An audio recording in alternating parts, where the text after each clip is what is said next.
Bueno, pues seguimos con la siguiente.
poder muy importante. Porque muy rápido hemos de entender la ideología y el simbolismo de lo que era la realeza femenina en Egipto. Primero, tenían que garantizar, como el hombre, el orden cósmico o la Ma'at. Era la encarnación ritual y simbólica del elemento femenino de la creación. Si la unión de estos dos elementos, el rey y la mujer, Egipto es un país dual, esta dualidad no podría complementarse la figura, y por este motivo la presencia de la reina junto al soberano es algo importantísimo e imprescindible. El rey de Egipto necesitaba este complemento femenino, por lo tanto es necesaria la figura de la reina. También podía legitimar la dinastía, tenía un papel decisivo en la historia política de Egipto, que esto muchas veces lo obviamos. Hay reinas no faraón, como por ejemplo la reina Ti, que hablaremos después, que tiene un poder político decisivo en el momento que le tocó vivir. Tomaban parte en los acontecimientos políticos, eran responsables, como no, de la educación del rey, aseguraban, por lo tanto, esta continuación del poder y, ligando un poco con lo que ha explicado Miriam esta mañana, pues tenían esta actividad ritual de la música y de la danza. Ya verá que hacemos como un recorrido rápido, nos vamos al final de la dinastía 6. A mí esta estatua siempre me ha gustado muchísimo. Vemos a Pepis II, un rey que después vivió y reinó durante muchos años, pero aquí lo vemos en pequeñito, pero vestido como si fuera ya un rey mayor, sentado en los regazos de su madre, que fue regente. A mí esta simbiosis de la madre con el trono siempre me ha parecido como muy espectacular. Y quiero que se fijen en un detalle. El faraón, como les decía, está vestido como adulto y lleva el nemes. ¿Saben lo que es el nemes? Este tocado que tiene estas dos cintas que le caen por encima del pecho. Os lo digo porque en dos imágenes después hablaremos de este detalle.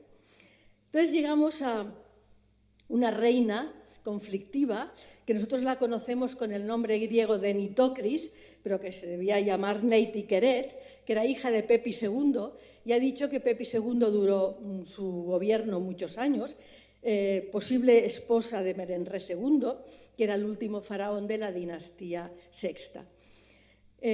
Yo creo, dado el momento que le tocó vivir, que fue la primera faraón femenina. Porque veremos a lo largo de toda esta explicación que estas faraones femeninos siempre están en momentos muy críticos, en momentos de tumultos, de guerras, de cambio de dinastías. Entonces siempre aparece una mujer fuerte que ayuda a la continuidad de la civilización egipcia.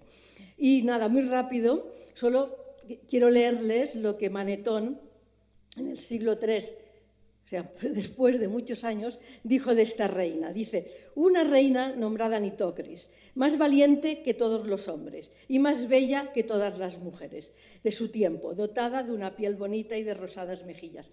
Por un lado, era valiente, era faraón, pero siempre tuvieron que ponerle, ¿no?, el toque femenino para...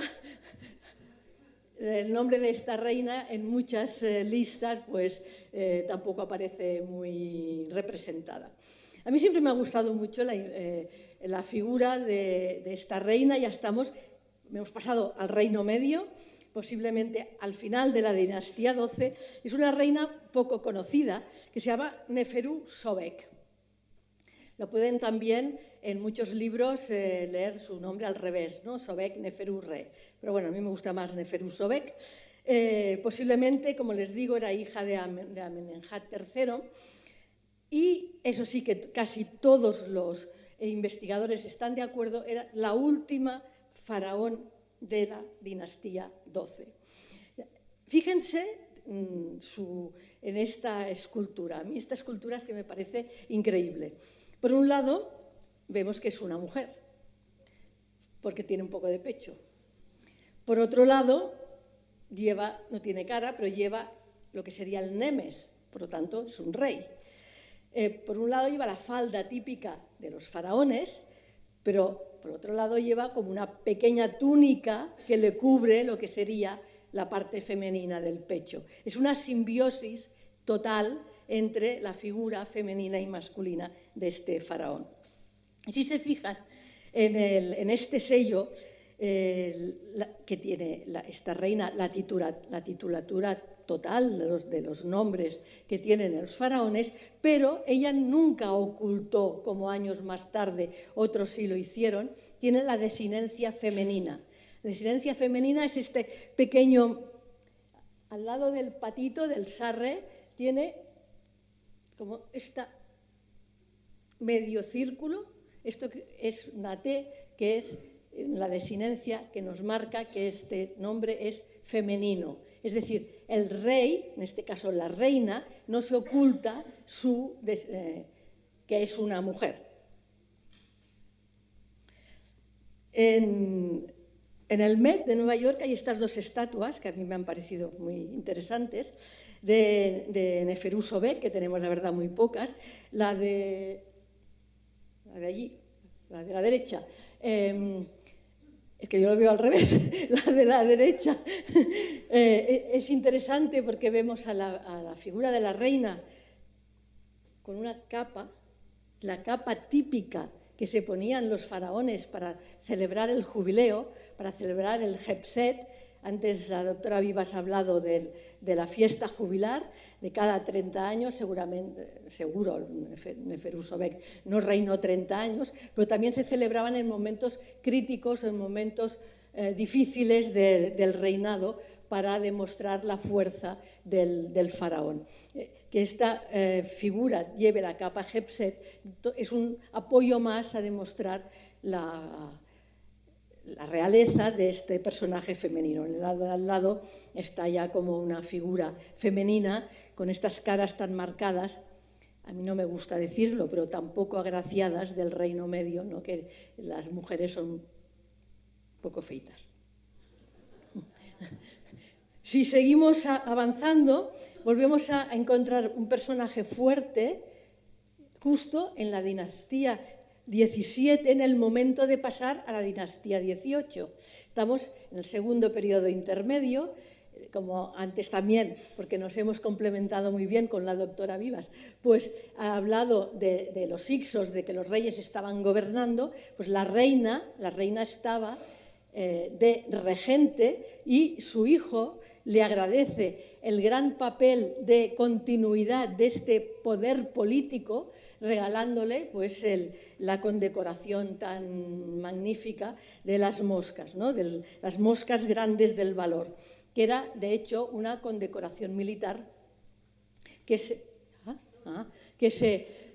ofrecía, qué susto, que se ofrecía a los militares, en este caso a la reina Ajotep. Claro, también hemos de tener en cuenta que Ajotep era hija real, hermana del rey, gran esposa real y, y hermana y madre del rey. Claro, llegamos a la que conocemos todos, a la gran faraón Hatshepsut. Pero claro, también tenemos que pensar que este personaje era hija de Tutmosis III, es decir, hija de rey, esposa de Tutmosis II y corregente, primero regente y después corregente de Tutmosis III. Se ha hablado mucho de la corregencia con Tutmosis III, de que la reina lo apartó, no sé qué. Yo esto no me lo he creído nunca, sobre todo teniendo en cuenta la fuerza, el valor y el impresionante faraón que fue Tutmosis III. Yo más bien creo que fue pacto con el clero de Amón y que todos sabían que a la muerte de Hatshepsut subiría al poder Tutmosis III. Pero sí que es verdad que en el año 7 Hatshepsut dijo, bueno, yo ya estoy cansada un poco de ser regente y corregente y me autoproclamo faraón, asumiendo toda la titulatura completa de un rey de Egipto. Claro, al principio la reina pues, se muestra femenina. En principio vemos aquí que lleva también el nemes, se le marcan mucho los pechos y va vestida con el faldellín típico. Después, poco a poco, va cambiando. Claro, yo tampoco sé seguro si la reina, a medida de estar en el poder, este pacto con Tutmosis III lo tuvo tan claro y cuando intentó tener una continuidad femenina con su hija Neferurre, que la vemos aquí con Senemut, un personaje influyente en la corte de Hatshepsut. No voy a decir si era su amante, sí que era su arquitecto, que fue intendente de la esposa real y preceptor de la princesita. O sea, como fuere, Neferurre no alcanzó, puede que el interés que tenía su madre de continuar la dinastía femenina, y todos sabemos que Tutmosis III fue el siguiente faraón. En el templo funerario de millones de años de la reina Hatshepsut, para mí el templo más bonito del Tebas Oeste, ella era reina, pero tampoco era tan fácil, tampoco lo debió tener tan fácil. Y en partes del templo, en la segunda columnata, está lo que nosotros conocemos con el nombre de la teogamia. Tuvo que demostrar religiosamente que ella era hija de Amón y que por tanto era heredera, y Amón la aceptó y era faraón de pleno derecho. Esta escena de la teogamia, otros faraones también la hicieron servir, como por ejemplo Amenhotep III en el templo de Luxor, o incluso Ramsés II, que también se divinizó. Pero a mí siempre me ha gustado mucho esta imagen de cómo, además, de la manera como Amón, el olor de Amón, penetra en la madre de Hatshepsut y queda embarazada, entonces pues da luz, porque ella sí es hija de Amón. Y está acompañada del dios Num y de la diosa Heket. El dios Num, saben, el dios alfarero, que fabrica con el barro la imagen de la reina y de Suká, y la diosa Heket, la diosa rana, que ayuda en los partos, ¿no? Que ayuda a que el parto pues, tenga un buen final. Y, como no, acabando con el dios Amón, que le pone la mano encima de la reina, aceptándola como hija suya y como faraón de Egipto. Poco a poco, pues Hatshepsut adopta ya un papel más masculino, tanto en la fiesta del Hepset, en uno de los bloques de la Capilla Roja de Karnak. ¿Y qué pasó? Pues que, como hemos visto antes, estas reinas femeninas no tuvieron la aceptación de sus sucesores y sufrió una damnatio memoria, posiblemente no de su sucesor Tutmosis III, sino de faraones posteriores, pero también son muy divertidas estas damnatio memorias, ¿no? Porque todo que la martillean se ve perfectamente, ¿no? La silueta, e incluso, no sé si lo ven arriba en el cartucho, que se ve el nombre de la reina, Maat Carré. O sea, le han hecho la damnatio, pero podemos seguir sabiendo qué reina nos pertenece. Claro, he dicho que faraones femeninos habían pocos, pero reinas, sobre todo en la dinastía XVIII, que tuvieron una importancia capital y que además ayudaron políticamente a sus maridos, han habido bastantes. A mí una que siempre me ha impresionado es la reina Tii, en esta gran estatua que todavía que se verá siempre en el Museo de Tajarir, porque está tan rota que no creo que se atrevan a llevarla al Yem porque se les rompería por el camino. Piensen que la estatua tiene 7 metros de altura. Aquí ven que la imagen de la reina y del faraón es la misma, y si pensamos que encima del tocado podían salir las dos plumas, todavía sería muchísimo más grande, ¿no?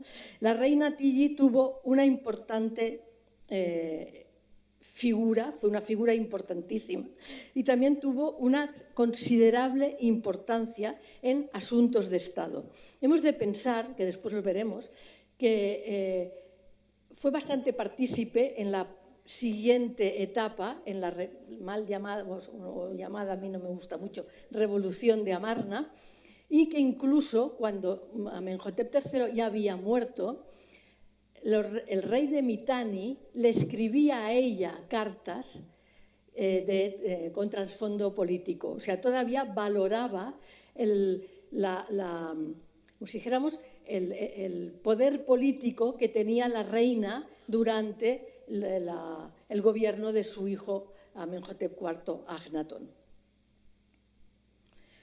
Además, las figuras de la reina, que son magníficas, esta tumba de Userat.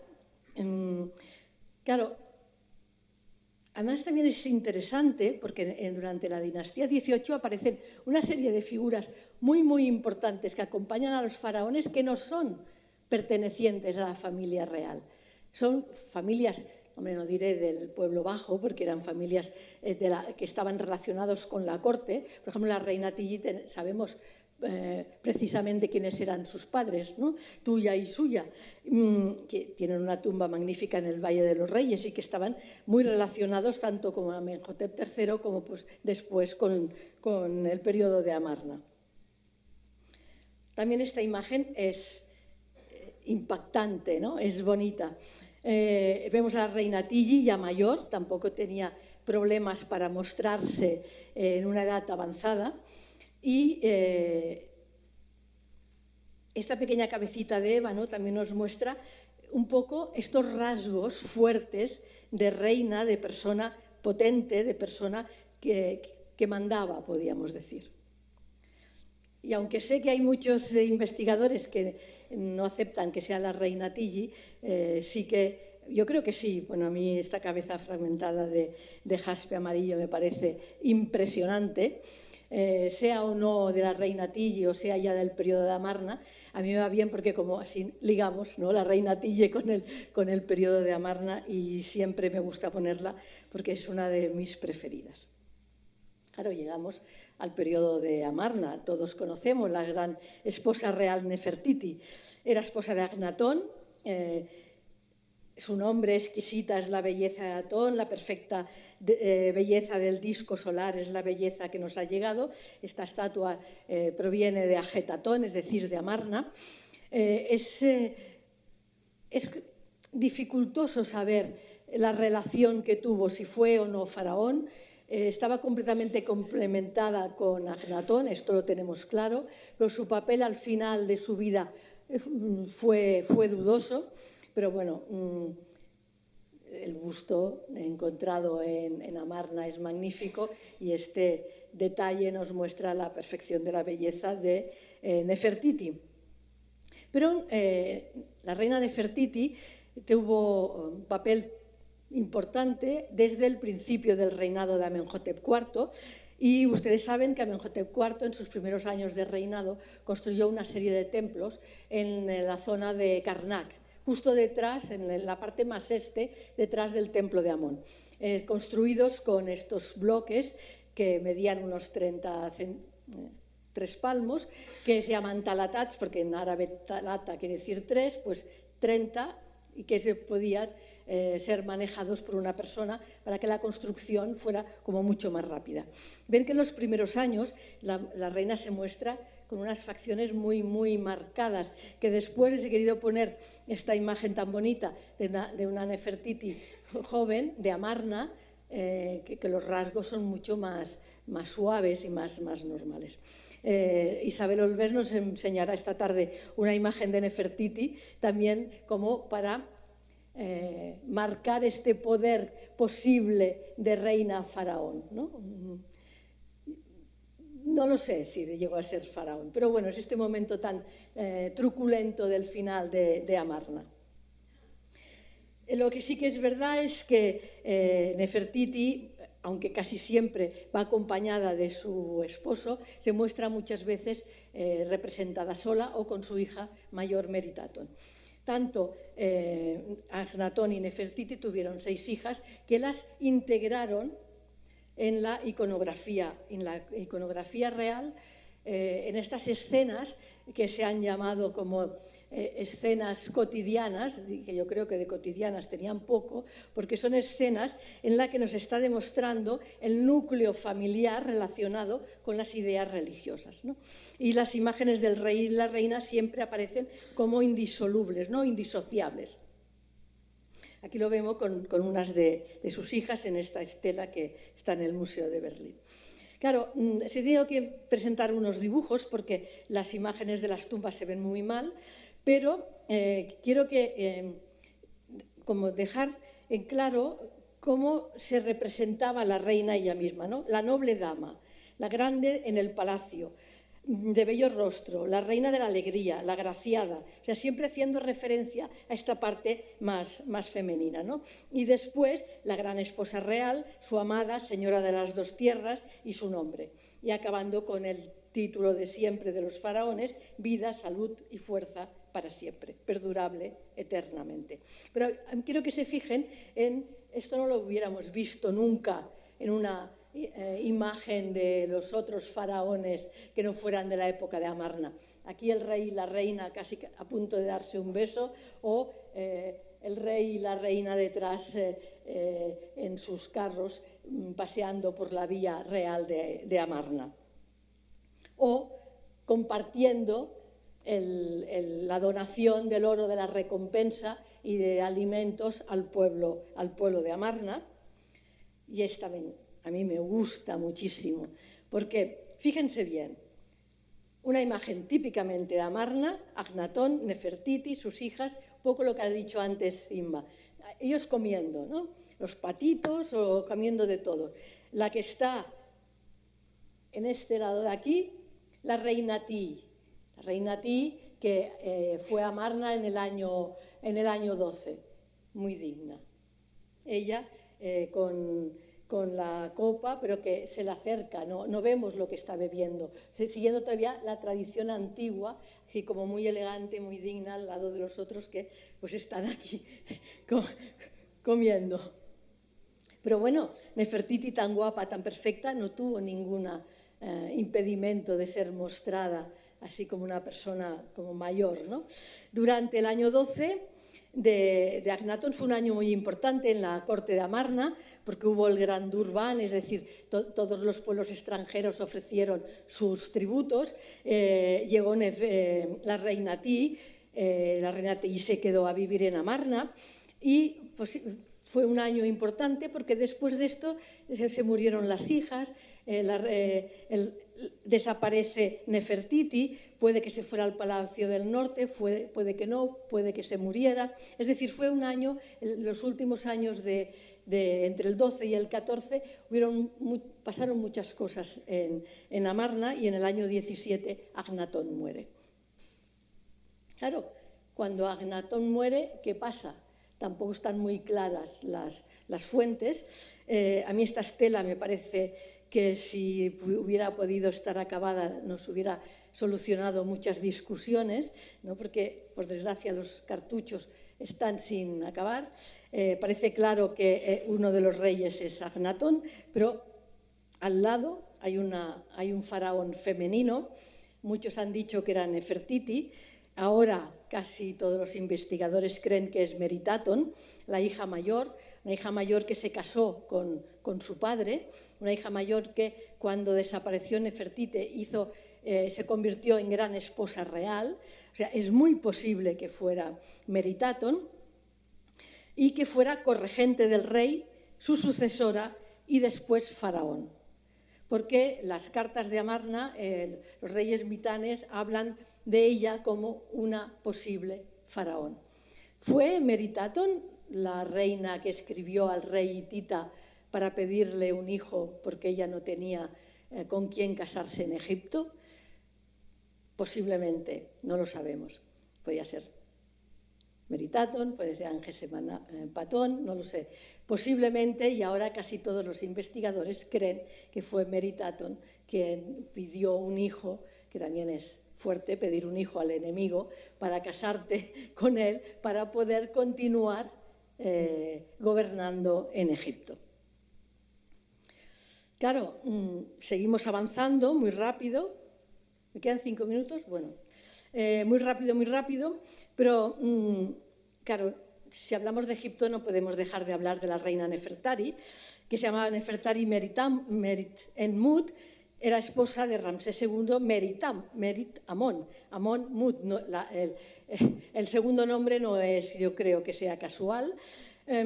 Solo muy rápido, porque siempre hablamos de Nefertari como la gran esposa real de Ramsés II, la esposa preferida, la gran amada de Ramsés II. Pero bueno, aparte de esto, su titulatura, que no es poca, es Nefertari frente a las demás esposas. Gran esposa real, la esposa del toro potente, esposa del dios, madre del rey, noble dama, grande en elogios, señora del Alto y Bajo Egipto, señora de las dos tierras, señora de todos los países, grande en favores, que algunos investigadores creen que podía ser una posible función judicial, pero a mí lo que me interesa es que participó en el proceso de paz con los reyes hititas. Es decir, aparte de que era muy guapa, pues también tenía un poco de poder político. La conocemos sobre todo por el templo que le dedicó su marido. A mí es que estas fotos antiguas siempre me gustan, y es la posición original de los dos templos.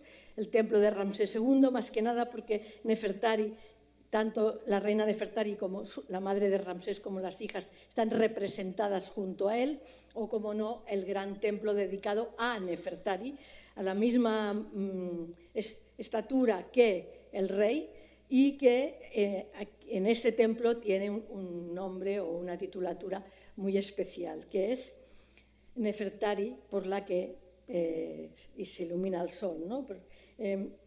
Claro, solamente por este título creo que se demuestra el favor que el rey tenía con su esposa. Es posible que incluso la reina no viera el templo acabado porque muriera un poco antes. Y ahora sí que muy rápido, porque creo que a todas nosotras nos gusta mucho el senet de la tumba de la reina de Nefertari, porque es la tercera vez que sale, pero yo voy a pasar muy rápido porque me quedan 5 minutos y quiero hablar de 2 reinas más, 3, o sea que no podré.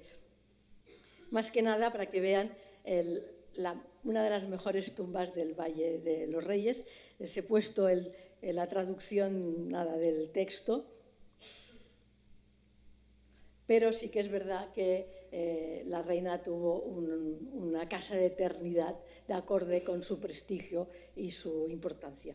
Claro, no podía dejar de hablar de otra reina que sabemos que fue faraón, era la reina Tauser, era esposa de Seti II y regente de su sucesor, el faraón Siptah. Siptah se murió pronto y el proceso que hizo Tauser fue parecido al de Hatshepsut, fue esposa real, regente, corregente, faraón. Entonces, esta es su magnífica tumba del Valle de los Reyes, que después fue usurpada por su sucesor, el faraón Sennach de la dinastía 20. Pensemos también un momento, último rey de la dinastía 19. Sennach, se ha dicho que sí, cuando subió al poder, pues quiso borrar el recuerdo de su antecesora, posiblemente no, fue Ramsés III, pero bueno, es igual. Quiero decir, el nombre de Tauser también fue borrado, pero en este caso, la reina Tauser tuvo un título de la titulatura faraónica que no se atrevió a tener ni la reina Hatshepsut, que fue toro potente de su madre. La reina Hatshepsut este título lo vio, Tauser sí que lo incluyó en su titulatura. Muy rápido, porque siempre nos olvidamos de estos personajes femeninos que tuvieron un papel importantísimo político en otro momento de crisis, que es el tercer periodo intermedio. Piensen, la corte en el norte, en el delta, en Tanis, en Tebas, los sacerdotes de Amón, lucha de poder. Los reyes de Tanis, no quiero decir esta palabra porque es muy fea, pero me perdonarán, y se inventan la figura que ya existía, pero dotándola de más poder, tanto económico, político como religioso, de la divina adoratriz. La divina adoratriz, un personaje importantísimo, que tenía que ser célibe, no podía tener descendencia, porque ustedes imaginan reyes de Tanis, sacerdotes de Amón en Tebas y los descendientes de la divina adoratriz, hubiera sido un lío. Por lo tanto, célibe, pero tenía que en vida nombrar a su sucesora, digamos, la adoptaba. y fue el personaje femenino de contrapartida del poder de los faraones de Tanis, y que controlaba y equilibraba el poder de los sacerdotes de Amón. Estas magníficas mujeres que intentaron continuar el poder político egipcio durante las dinastías 21, 22, 23 hasta la 26 y que equilibraron, como les digo, el poder político de Egipto. Muy rápido les voy a pasar unas imágenes. Fíjense la flecha de la divina adoratriz Mat Carré. Nombre, ¿se acuerdan? ¿Quién se llamaba Mat Carré? La reina Hatshepsut. Ponen el nombre también en un cartucho. O la gran reina Caromama, que era nieta de Osorcón I, uno de los reyes que también estaban en Tanis. Esta estatua es muy bonita, si van al Louvre no se la pierdan, que ven que también lleva el nombre dentro de un cartucho. O Amenardis, hija del rey Nubio Kashta, que fue divina adoratriz de la dinastía 25. Las divinas adoratrices duraron hasta la dinastía 26. Paso rápido, Pero también se hicieron enterrar en Tebas en una modalidad, podríamos decir, que inventaron los reyes de Tanis. Los reyes de Tanis hicieron sus tumbas en el patio del templo de Amón de Tanis. De esta manera se pudieron conservar bastante. Las divinas adoratrices hicieron sus tumbas en el patio del templo de Ramsés III de Medinet Habu. Aquí les he enseñado el... Claro, yo cuando estaba preparando esta charla pensé, ¿acabo aquí? Claro, Cleopatra, es mucho Cleopatra, ¿no? ¿Fue un faraón? Posiblemente no. Muchos investigadores la apartan porque dicen no, que no era egipcia, era una reina helenística. Yo creo que para lo que yo quiero que quede claro es importante, porque en un momento de crisis, Cleopatra, que era hija de Faraón, hermana de Faraón, no madre de Faraón, no, pues no le dejaron, consiguió mantener la civilización egipcia algunos años, ya que tenía el poder de Roma acosándola para que Egipto dejara de ser, o se convirtiera en una provincia romana. Lo consiguió un tiempo. Es verdad que Cleopatra pues, tuvo relaciones con dos personajes romanos muy importantes, que ustedes seguro conocen, uno con Julio César, con quien tuvo un hijo que le pusieron el nombre de Cesarión, el pequeño César, que la ilusión de Cleopatra fuera que sucediera a su padre y pudiera unir Roma y Egipto, que hubiera sido el sumum. A la muerte de César pues se unió con Marco Antonio, con que tuvo 3 hijos, pero desgraciadamente después de la derrota de la batalla de Actium, pues Cleopatra se suicida y Marco Antonio también. Por lo tanto, Augusto entra en Egipto, Egipto acaba su civilización como tal, se convierte en una provincia romana y pues el sueño de Cleopatra desaparece. Bueno, este sería Cesarión, que Cleopatra tuvo mucho interés en incorporarlo en los actos rituales que ejercía en diversos, que podemos ver en diversos templos, como el templo de Déndera, y con Marco Antonio pues tuvo unos gemelos, se llamaban Alejandro Helios y Cleopatra Selene, y Ptolomeo Filadelfo. Cuando los romanos entraron en Egipto, los hijos de Cleopatra llegaron a Roma, Cesarión por el camino desapareció y los hijos masculinos también. No podían permitirse el lujo los romanos de tener un heredero de Cleopatra y Marco Antonio. La hija, en cambio, la casaron con un rey númida y vivió más años. Pero, como si dijéramos, la saga egipcia desapareció. Cleopatra se muestra en muchas facetas, pues en este caso como Isis amamantando a Cesarión como Horus, o la imagen que siempre todo el mundo habla de si era guapa o no era guapa. Bueno, era una persona importante, inteligente y que supo mantener Egipto durante muchos años. Tanto que el recuerdo de Cleopatra nos llega hasta nosotros. Os he puesto aquí una imagen de una pintura del siglo XIX. No nos voy a meter si se murió o no por la picadura de un áspid, seguramente no, pero sí que es interesante poder saber que ella se mantuvo fuerte para que Egipto pudiera durar más años. Así que ha sido una explicación muy rápida, pero yo quiero que se queden con dos ideas. Una, que mujeres faraón pocas, mujeres importantes, potentes, fuertes, poderosas, hubieron bastantes, y que gracias a ellas creo que la civilización egipcia pudo durar más de 3000 años. Muchísimas gracias.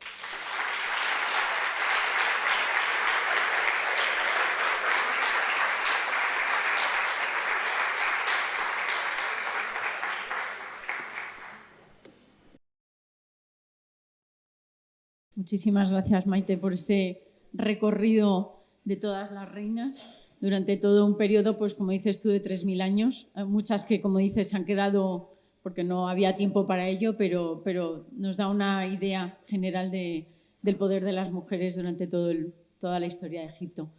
¿Alguna pregunta? Muchas gracias, Maite. Ha sido estupendo escucharte. Es una duda que he tenido siempre y hoy lo has repetido varias veces y quiero tenerlo claro.